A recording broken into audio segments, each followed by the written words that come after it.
Video చాలా మంది 125cc segment లో మెయింటెనెన్స్ పరంగా మైలేజ్ పరంగా మంచి బైక్ ఉంటే చెప్పండి అని చాలా మంది మన ఫ్రెండ్స్ అడుగుతున్నారు కింద కామెంట్ సెక్షన్ లో.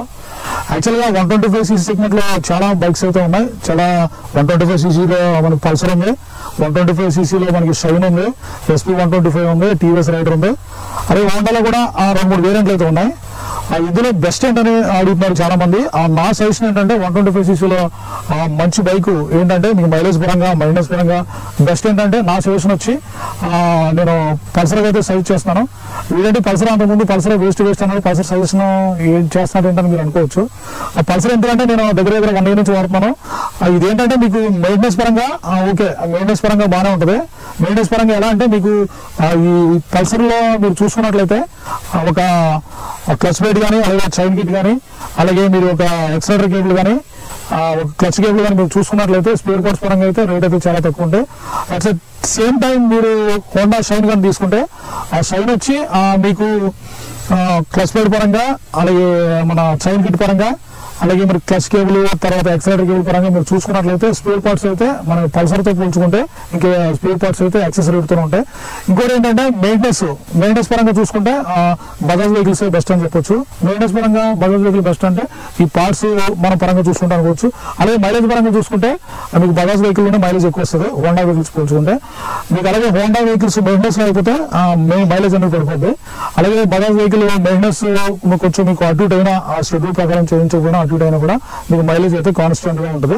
ఎందుకంటే ఇప్పుడు మీకు హోండా వెహికల్స్ లో 125cc తీసుకున్నా, అలాగే మీకు బజాజ్ వెహికల్స్ 125cc తీసుకున్నా, Bajaj vehicle Bajaj company segment లో బజాజ్ కంపెనీలో 125cc సెగ్మెంట్ లో వెహికల్స్ తీసుకున్నా, అలాగే మీరు హోండాలో 125cc సెగ్మెంట్ లో తీసుకున్నా.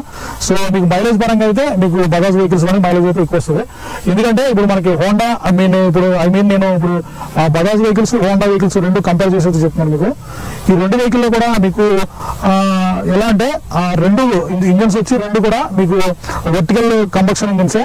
వర్టికల్ కంబషన్ ఇంజన్స్ లో మనకి బజాజ్ లో వచ్చి DTSA ఇంజిన్ అంటే 12 స్పార్క్ ప్లగ్స్ అయితే ఉంటాయి. అలాగే మీరు హోండాలో చూసుకున్నట్లయితే హోండా సెగ్మెంట్ లో హోండా వేరియంట్స్ లో చూసుకున్నట్లయితే సింగిల్ స్పార్క్ ప్లగ్ అయితే ఉంటుంది. సో మీకు మెయింటెనెన్స్ పరంగా ఆయిల్స్ కొంచెం మీరు లేట్ గా చేంజ్ చేస్తే హోండాలో అయితే మీకు 40-45 వరకు మైలేజ్ అయితే పడిపోతుంది. యాక్చువల్గా 125cc అయితే 50+ మైలేజ్ రావాలి. మీరు ఆయిల్ చేంజ్ టైం చేంజ్ చేయకపోయినా, అలాగే చైన్ గిట్ టైం చేంజ్ చేయకపోయినా, చైన్ గిట్ టైం రీప్లేస్ చేయకపోయినా, అలాగే క్లచ్ ప్లేట్ టైం రీప్లేస్ చేయకపోయినా మీకు మైలేజ్ అనేది 50 బిలో అయితే వస్తుంది.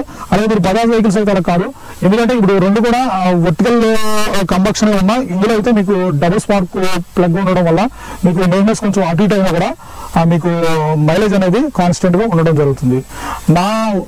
నా ఒపీనియన్ ఏంటంటే, నా ఐడియా ప్రకారం నా ఒపీనియన్ ఏంటంటే బజాజ్ వెహికల్స్ వచ్చి మీకు మైలేజ్ పరంగా మెయింటెనెన్స్ పరంగా బెస్ట్ అని నా సజెషన్ అయితే నేను చెప్తున్నాను. అలాగే మీకు ఏమైనా డౌట్స్ ఉంటే కింద కామెంట్ సెక్షన్ లో రాయండి, మళ్ళీ మీకు రిప్లై చేసే ప్రయత్నం చేస్తాను.